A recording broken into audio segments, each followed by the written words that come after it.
So a couple weeks ago, we had Vacation Bible School here, and it went really well. On the second day of Vacation Bible School, I had a child come up to me. We were talking about healing that day, and the child said, "Are you saying that Jesus died, and then he woke up again and was alive?" And I said, "Yes, that's what we're saying." And another child that overheard said, "No way, that didn't happen." And I said, "Yes, that is what happened." And they said, "No, when you die, you don't come back alive because you're dead." And I said, "Well, great, well, how do you know that for sure?" And they said, "I'm going into third grade, I think I would know."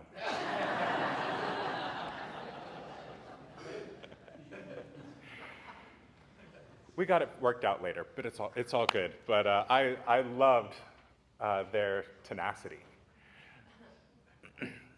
Then this past weekend, maybe I had a little tenacity. You know, my car is giving me some trouble, and I said, I know what I'm going to do. I diagnosed the problem. I changed the thermostat in the car, which, if you work on cars, it's not the easiest, but not the most difficult either. And so I spent about 2.5 hours out in the sun, lost about 3 pounds in sweat, and cranked my car. It's going really well. But still, something's going on with it. It did not fix it completely. I knew that I had the answer to it. And let me tell you, maybe I'm just not the best mechanic. That's okay. Sometimes we think that we've all got it figured out. We think that we've been through the same thing over and over. We know how it's always going to end. Or maybe you've thought to yourself in a difficult situation, or you've heard someone like a leader or political leader, or whoever it might be, and they said, "I got it figured out. We're all good. It's going to be great." I always think in the back of my mind, give it a few seconds, give it a day, a week, a month, a few months, and we'll once again be reminded how we don't have it all figured out with ourselves or with what's going on in the world. In the epistle today, Paul is addressing the Corinthians because they have been listening to what he called super apostles. These men that have been coming in, speaking very grandly, dressed really nicely, and he was convinced that they were taking advantage of the people at Corinth, and they were starting to not listen to Paul, even though he's the one that established the church in Corinth. And so he's going down the list, especially before this, of why they need to listen to him. Why they need to listen to him. And I find this passage fascinating. He talks about a revelation where he went up to a third heaven. Now, we don't have to analyze that. Let's just say he had definitely an experience, a vision where God spoke to him. And he said, and God told me things that humans aren't supposed to know or know about.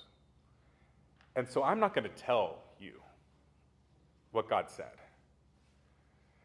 And he was making a difference between him and the super apostles who were coming in and saying, I have had this revelation from God, and this is what God has told me to tell you, and this is what you have to listen to. Paul was like, no. It is not for my glory, but for God's glory.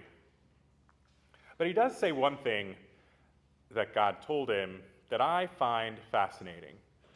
See, Paul had been suffering from some affliction. He doesn't talk about what it was. There have been many things that people have tossed at it to say, oh, Paul was afflicted with sinus infections or some physical ailment or maybe some mental ailment. I did read, seriously, sinus infections. And I thought that was bizarre. Of all things, a sinus infection. Maybe it's barometric pressure, Callie. But so he said he had asked God to remove this thorn in his side 3 different times. And the reason I can hear God's voice in this is because this is not what Paul would want to say or want to hear. God said, "My grace is sufficient for you, for power is made perfect in weakness." Now, if you wanted to make a group of people listen to you, are you going to say, "My power is in my weakness"? How many times do you look in the mirror and you say to yourself, "You know where my power is? It's in the things that I'm not good at"? I know I don't say that. And I would imagine that probably many of you don't say that. But if I was trying to lead a group of people, I certainly wouldn't want to boost their pride in me and their trust in me by saying, "You know what God told me? All my power, it's in all my weaknesses." To me, you would say, God is blessing me by healing me of my weaknesses.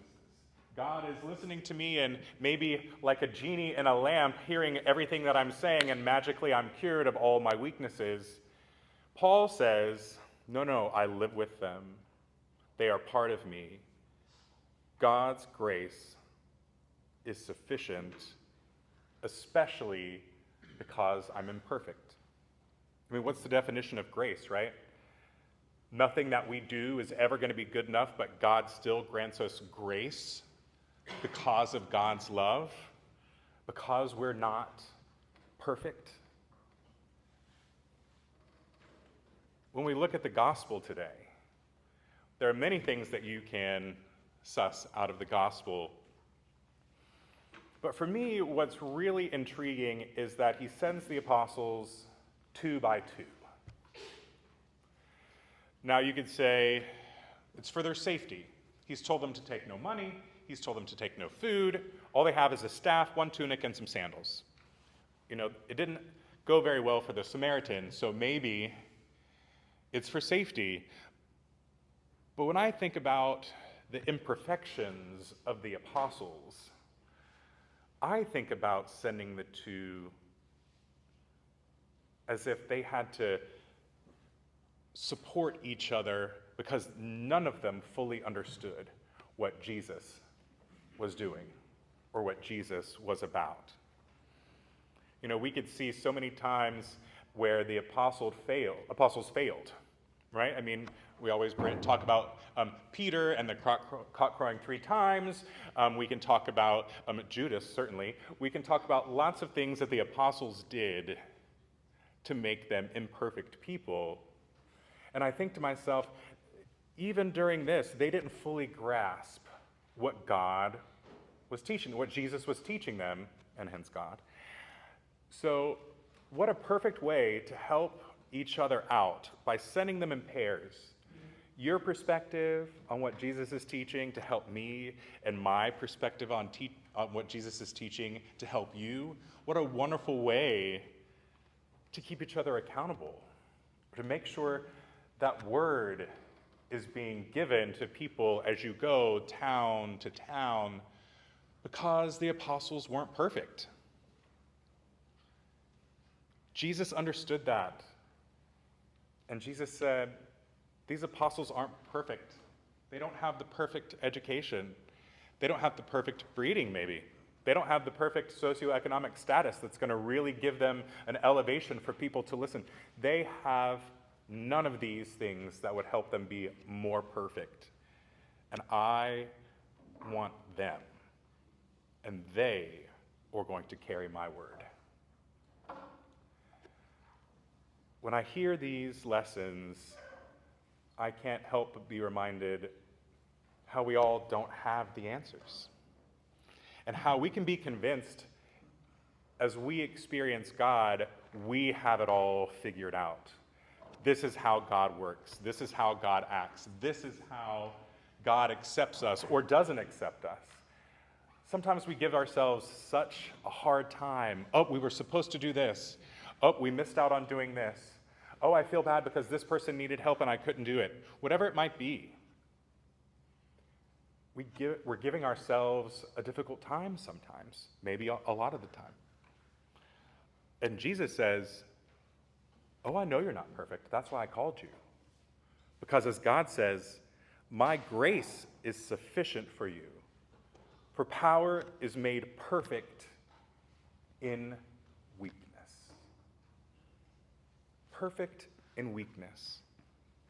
What do weaknesses do? Remind us that we're human.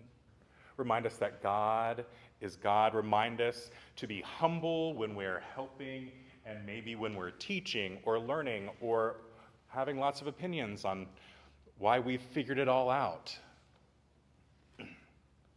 Greatness, strength in weakness.